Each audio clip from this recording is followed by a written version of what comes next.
Hi, welcome to my channel, Math Made Easy with Laurel. I'm Laurel, and in this video we're going to take a look at some basic trigonometric forms for integration.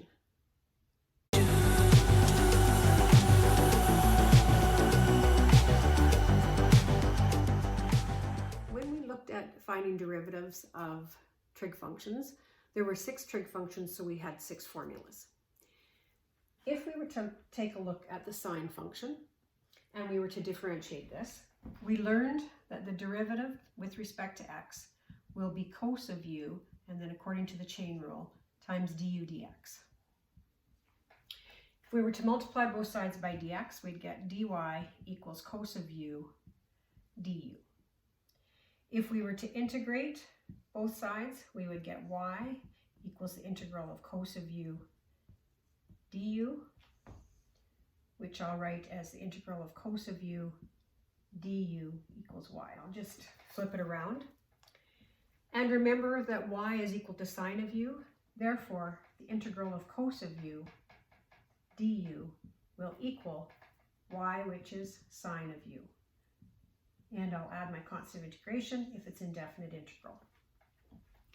We could do this process with each of the 6 trig functions to get each of those integrals.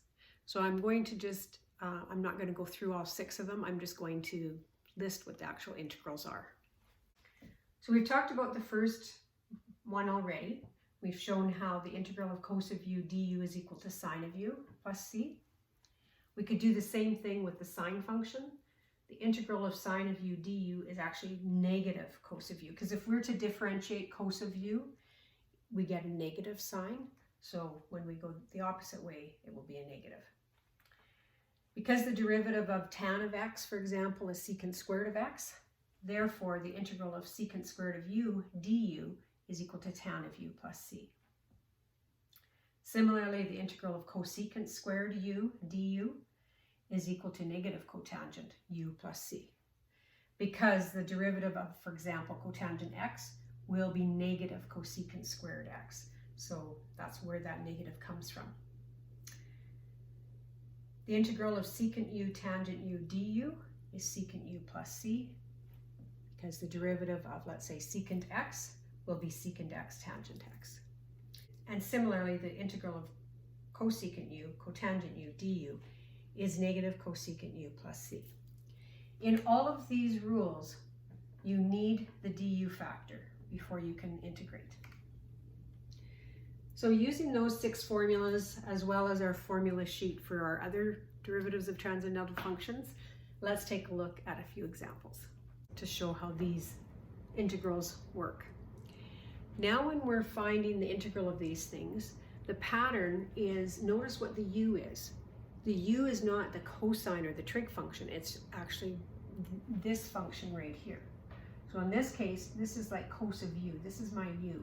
So u is 3x. So the du factor will be 3dx. So my pattern that I'm using, and I'm not going to write this every time, but it's going to be like cos of u, and then I need my du factor, therefore I need a 3, so I balance it by multiplying by 1/3. Now this fits the pattern, integral of cos of u du, therefore my integral will be 1/3 sine of 3x plus c.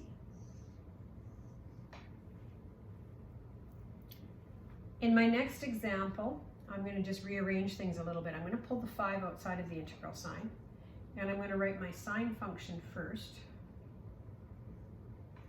and then I'm going to write my x, and then my dx. So this is the function, sine of u. I'm defining u not as the sine of something, but just of the 2x². So the du factor will be 4x dx. This x is part of the du factor, but I need to multiply by 4, balance it by dividing by 4. Here's my du factor. So my pattern will be sine of u du. Here we have it here. The integral of sine of u du is negative, so that becomes negative 5/4 cos of u. So I'm just plugging into my formula. Let's try some more examples. In my next example, I have the integral of secant 3x tangent 3x dx. So what I'm looking for is this pattern here, the integral of secant u tangent u du. So u in this case will be 3x. So the du factor will be 3 dx. I need a factor of 3, so I'll balance it with a factor of 1/3. Now it fits the pattern secant u tan u du. So I plug into my integral. It will be 1/3 secant of 3x plus c.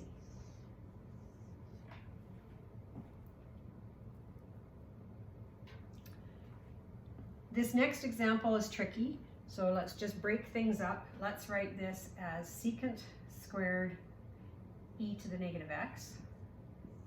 And then I'm going to write this as e to the negative x dx. So this looks like I'm using this pattern. I've got secant squared of a function, and I'm going to check to see if this is my du factor. So if I'm using this pattern, secant squared of u, u is e to the negative x. The du factor will be e to the negative x times the derivative of negative x, which is -1 dx. I don't quite have my du factor, but almost, so I'm able to use this pattern. I just need to multiply by -1, and I'll multiply by -1 outside to balance it. So this is of the form secant squared u du. You can write that if you want, but I know I can use this pattern, so it will be negative tan of u, which is e to the negative x, plus c. Let's try some more. With some of these integration questions, you will have to use your trig identities. So we haven't taken how to find the integral of cosecant, and we have cosecant in the denominator. However, we do know that cosecant of x is equal to 1 over sine x. Therefore, 1 over cosecant x is actually equal to sine x. So if you want, you could write it as 1 over cosecant 3x squared x dx. Or if you recognize that right away, you can write that as sine of 3x squared. So it appears that we're going to be using rule number 2 here. We've got sine of u. Do we have the du factor? So if this is sine of u is 3x squared. The du factor will be 6x dx. I've got the x, I just need a 6. I'll balance it by multiplying by 1/6. So now I have the du factor. I can plug into my integration formula. The integral will be -1/6 cos of 3x squared plus c. So you manipulate it until you get it into a form, one of these 6 forms. This next question looks like this one. I wanted to do this because you won't always have x's as your variable, especially when you're working with the trig functions. So if we had cosecant 6 theta, cotangent 6 theta, d theta, that's like this function here, where u is 6 theta. That's just like an x, so the du factor will be 6 d theta.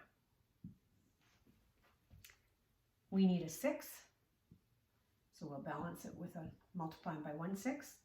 And now this fits the pattern cosecant u, cotangent u, du. So I can integrate. It will be -1/6 cosecant of 6 theta. Now I'm doing all of these as indefinite integrals, but you could have definite integrals. You would proceed exactly the same way. It's just then you would need to evaluate it at your upper limit, your lower limit, and subtract. Let's do a few more. Another thing that you may see, especially when you're working with trig functions, is a coefficient that includes pi. So in this case, it looks like we're going to be using pattern form. So my u will be 2 pi times t. Therefore, the du factor will be 2 pi dt. Okay? 2 pi is like any other constant. We don't have 2 pi, so we will plug 2 pi in, multiply by 2 pi, as long as I also divide by 2 pi.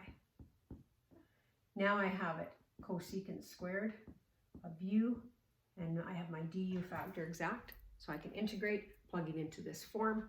So it will be negative 1 over 2 pi times cotangent of 2 pi t. So don't be thrown by a different variable or a coefficient that includes pi. This last question is quite a challenge. You may look at it and say, well, I don't have any patterns for that, and you would be correct. However, this is one of the trig identities. It's one of the double angle identities for cosine.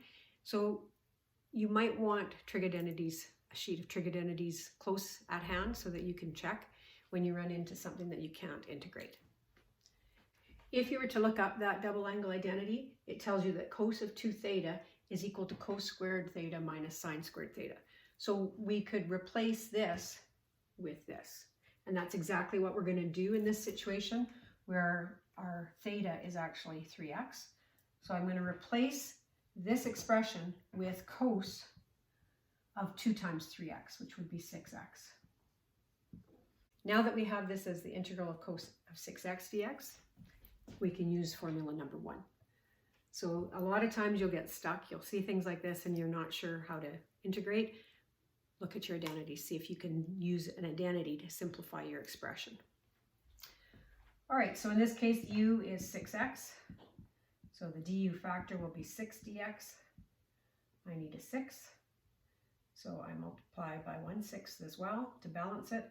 Now it fits the pattern cos of u du, and this integral will be 1/6 sine of 6x plus c. There are more basic trig formulas that I want to talk about, 4 more, but I will leave that till the next video. So practice these ones as much as you can, and then we'll move on to the other 4. Take care and see you.